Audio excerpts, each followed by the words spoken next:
Selamat datang di On Off.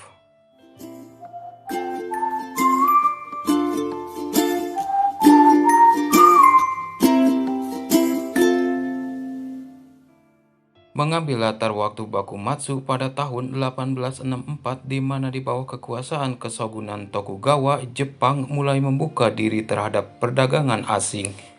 Namun ada segelintir orang yang berniat untuk mengembalikan otoritas kaisar, sehingga untuk mewujudkan hal tersebut mereka harus mengakhiri kekuasaan Shogun Tokugawa. Hingga kedua paksi tersebut pun saling berhadapan dan pertempuran pun tak terhindarkan.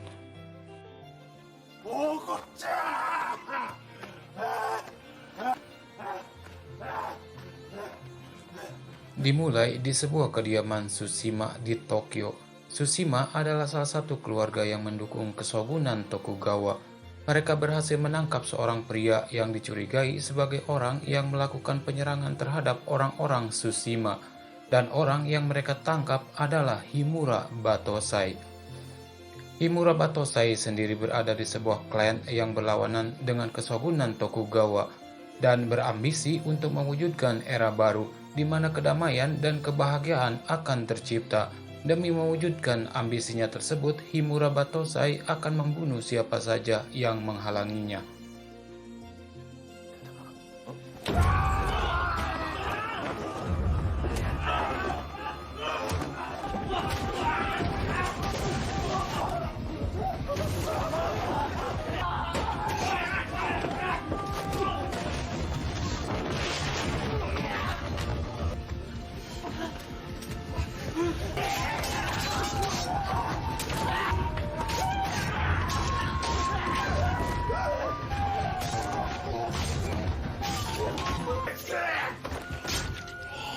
Tak berapa lama setelah Himura Batosai meninggalkan kediaman Tsushima, beberapa orang dari kepolisian Shinsengumi yang dipimpin oleh Hajime Saito datang dan meminta gambaran tentang orang yang melakukan pembantaian tersebut kepada salah satu keluarga Tsushima yang selamat dalam pembantaian tersebut.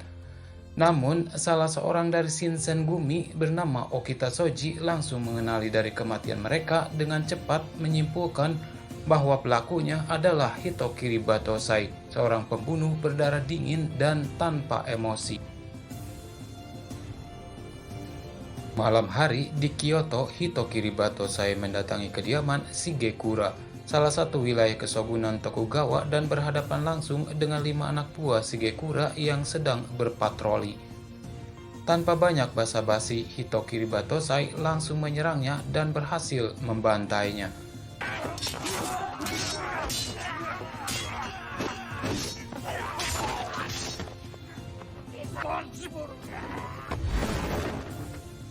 Namun dari kelima orang tersebut ada satu orang yang begitu sulit untuk mati, yaitu Akira Kiyosato, yang memiliki keinginan begitu kuat untuk tetap bertahan hidup demi orang yang dikasihinya, hingga tebasan pedangnya entah bagaimana berhasil melukai pipi kiri Himura Kenshin.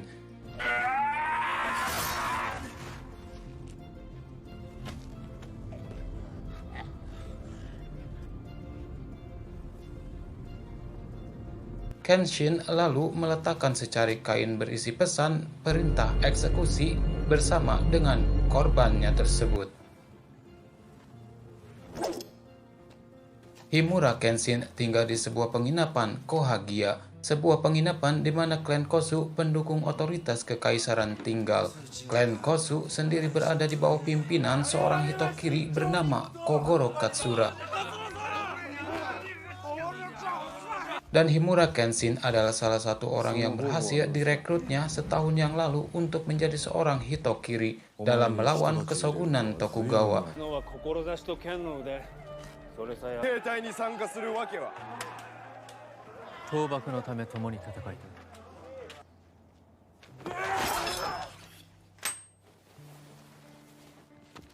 Dan selama 6 bulan, Kenshin telah membunuh ratusan orang.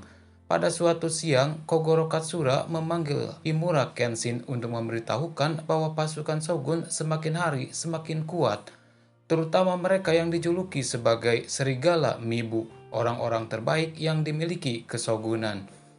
Karena Himura Batosai menjadi ancaman terbesar bagi mereka, serigala Mibu akan melakukan apapun untuk melenyapkannya. Dan inti dari pertemuan tersebut, Kogoro Katsura meminta Kenshin untuk berhati-hati terhadap mereka.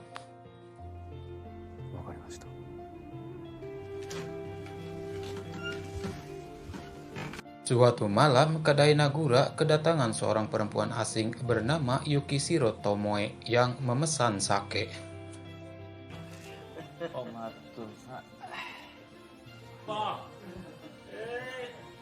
Dua orang pria yang mengaku sebagai loyalis kaisar pun tak bisa menahan diri untuk mengganggunya.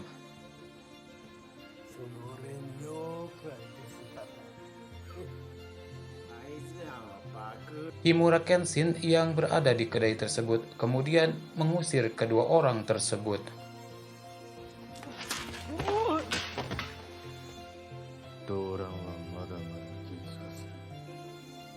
Saat keluar dari kedai Nagura, secara tiba-tiba Kenshin diserang oleh orang misterius.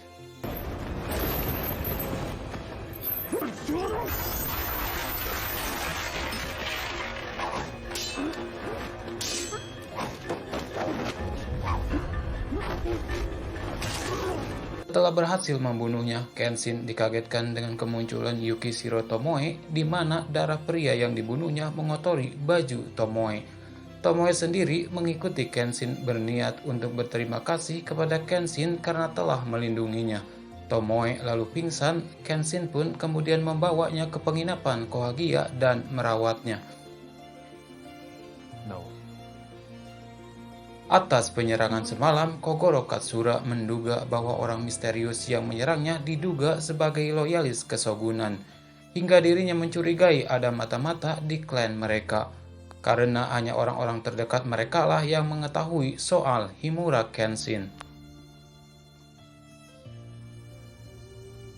Keesokan paginya, Kenshin menemukan Tomoe sudah sehat kembali dan sedang bekerja di dapur penginapan. Dan mulai saat itu pula, Tomoe juga tinggal di penginapan Kohagia. Setiap malam, Kenshin keluar penginapan untuk melakukan pembantaian terhadap loyalis kesogunan.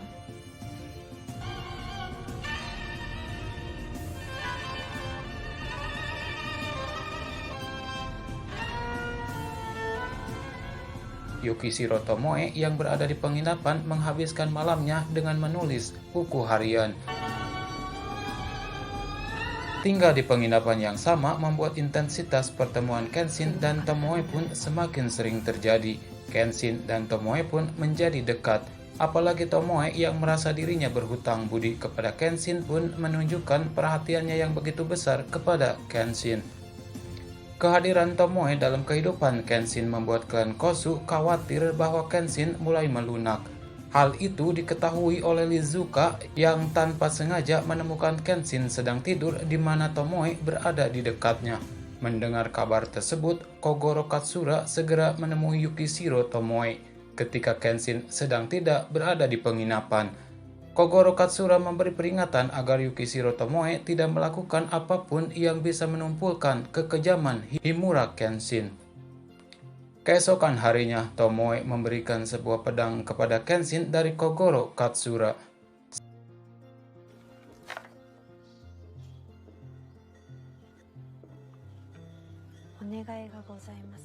Setiap kali bertemu dan berbincang dengan Kenshin, Yukishiro Tomoe menyelipkan kata-kata yang membuat Kenshin selalu berpikir untuk menghentikan semua perjuangan untuk era baru.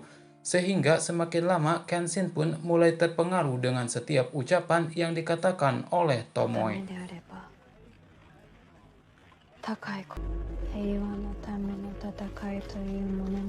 Sementara itu, di markas pusat Shinsengumi, kepolisian kesogunan berhasil menangkap agen Kosu, Furutaka.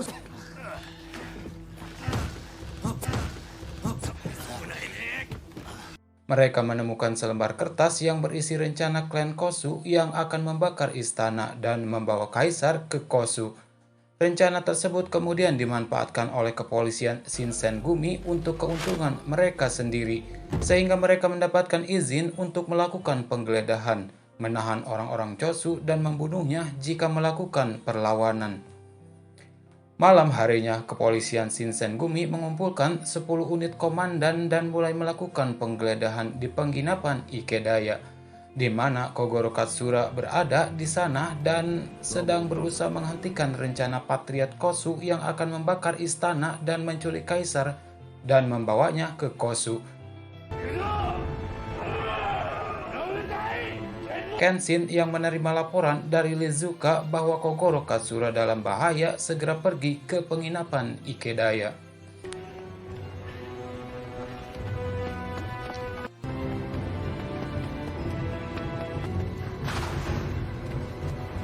Kepolisian Shinsengumi menemukan sekumpulan orang Chosu dan perkelahian pun tak bisa terhindarkan.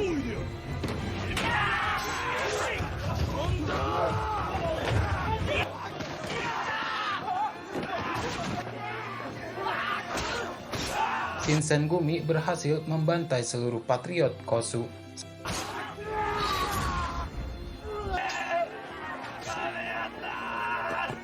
Sedangkan di tengah perjalanan, Kenshin yang hampir sampai ke penginapan tersebut bertemu dengan Okita Soji, salah satu kapten unit 1 Shinsengumi yang dikenal sebagai Serigala Mibu, hingga mereka pun bertarung.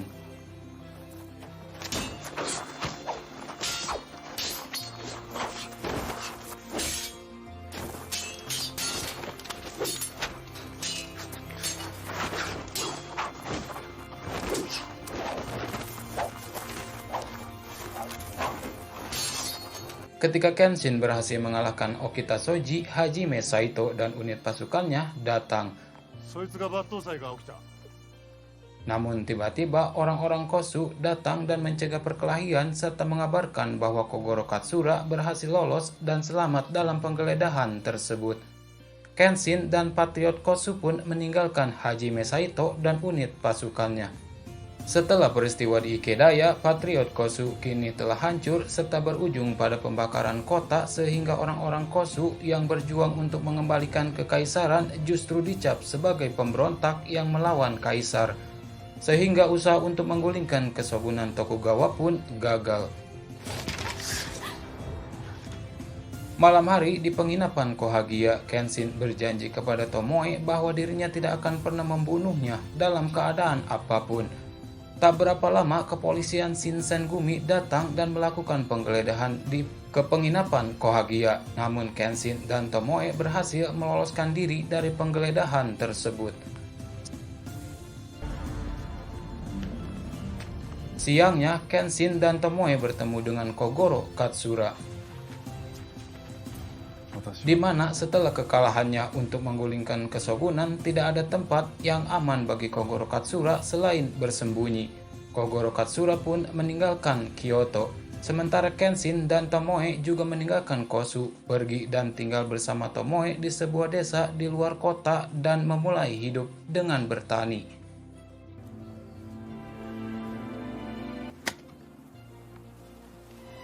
Sejak tinggal bersama dengan Yukishiro Tomoe, Kenshin menyadari bahwa apa yang dilakukannya selama ini untuk menuju kebahagiaan era baru dengan banyak membunuh adalah sebuah kesombongan, dan di tempat terpencil yang sederhana hidup bersama dengan Tomoe, ia menemukan kebahagiaannya sendiri.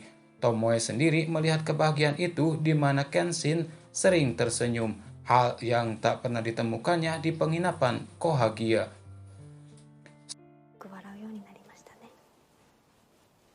Suatu hari, mereka kedatangan Lizuka yang memberitahukan bahwa situasi saat itu sedang memburuk di mana orang-orang konservatif di wilayahnya memerintahkan warga untuk bunuh diri hanya untuk menyenangkan para shogun. Saat Lizuka pergi meninggalkan rumah Kenshin, ia tidak menyadari kehadiran Katagai yang diam-diam sedang mengawasi dan mengikutinya. Hingga sampai di sebuah kuil di mana ia menemukan Lizuka berkumpul dengan orang-orang kesogunan dan bisa dipastikan bahwa orang yang selama ini berkhianat adalah Lizuka. Namun sayangnya Katagai harus mati terbunuh.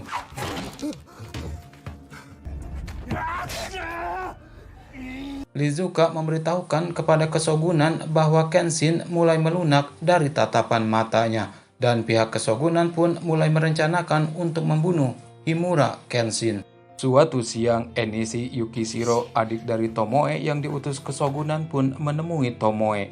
Kedatangannya tersebut untuk memberitahu Tomoe bahwa saatnya telah tiba untuk mengadili Himura Batosai.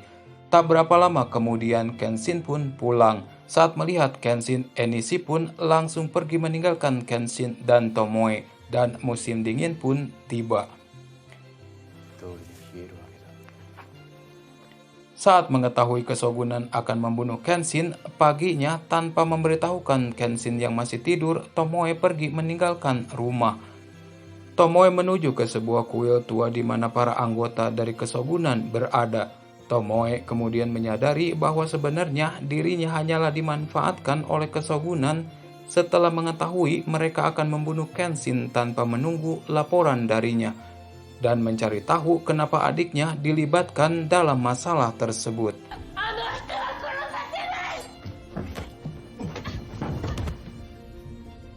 Keshogunan sendiri menyadari bahwa tidak ada cara lain untuk membunuh Kenshin selain menghancurkan hati dan perasaannya, sehingga Kenshin kehilangan fokus dan tidak bisa mengeluarkan kemampuan terbaiknya untuk bertarung. Untuk itulah Keshogunan mengirim Yukishiro Tomoe yang pada saat bersamaan akan melakukan balas dendam kepada Kenshin. Karena Keshogunan tahu bahwa Kenshin tidak memiliki kelemahan dalam bertarung. Tujuan mereka mengirim Tomoe untuk membuat Kenshin jatuh cinta. Karena pihak Keshogunan tahu sedingin-dinginnya hati manusia, namun mereka juga memiliki perasaan, dan usaha Keshogunan tersebut berhasil. Di rumahnya, Lizuka memberitahukan kepada Kenshin bahwa Tomoe berada di sebuah kuil tua di atas bukit bersama dengan orang-orang Keshogunan yang akan membunuhnya. Dengan hati yang hancur, Kenshin pun menuju ke tempat tersebut. Di tengah perjalanan, Kenshin diserang oleh beberapa anak buah Keshogunan yang berhasil melukainya.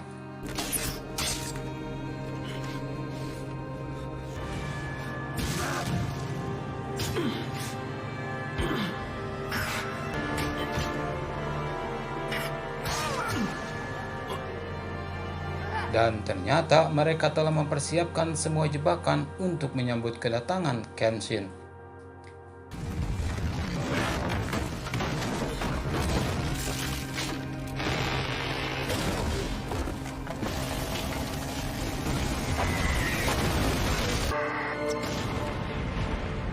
Kenshin sudah tidak memiliki kekuatan lagi ketika berhadapan dengan pemimpin Keshogunan, sehingga ia tidak berdaya untuk melawannya.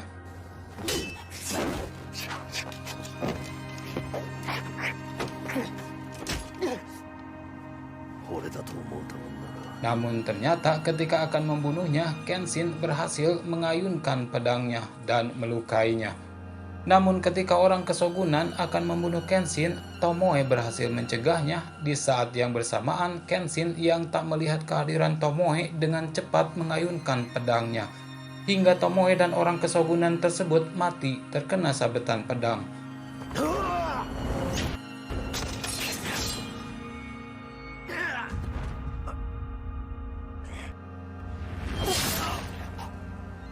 Sebelum meninggal, Tomoe menggoreskan pisau di pipi Kenshin hingga melengkapi bekas luka yang digoreskan tunangannya, Kiyosato, hingga menjadi tanda silang.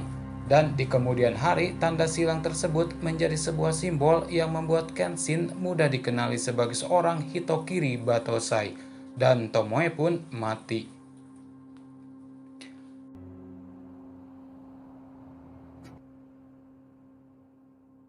Beberapa hari kemudian, Kogoro Katsura mengunjungi rumahnya dan memberitahukan bahwa dirinya telah menemukan orang yang memiliki kemampuan pedang yang sama dengan kemampuan Kenshin untuk menggantikannya.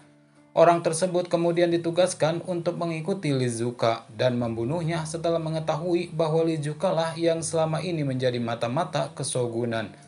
Kenshin sendiri menyatakan kalau dirinya tidak akan berhenti untuk membunuh sampai era baru terwujud. Setelah Kogoro Katsura meninggalkannya, Kenshin membakar rumahnya beserta jasad Yukishiro Tomoe di dalamnya.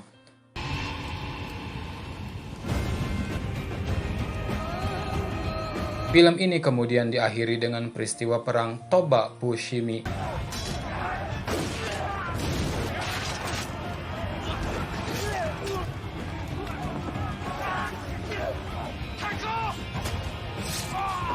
di mana akhirnya pihak pemerintah berhasil mengalahkan Keshogunan Tokugawa. Kemenangan pemerintah tersebut sekaligus menandakan era baru dimulai, dan sebagaimana janjinya, Kenshin pun memutuskan untuk menancapkan pedangnya ke atas tanah sebagai pertanda bahwa dirinya menepati janjinya untuk tidak membunuh lagi. Adegan ini akan menjadi awal dari film Rurouni Kenshin The Origin yang dirilis pada tahun 2012.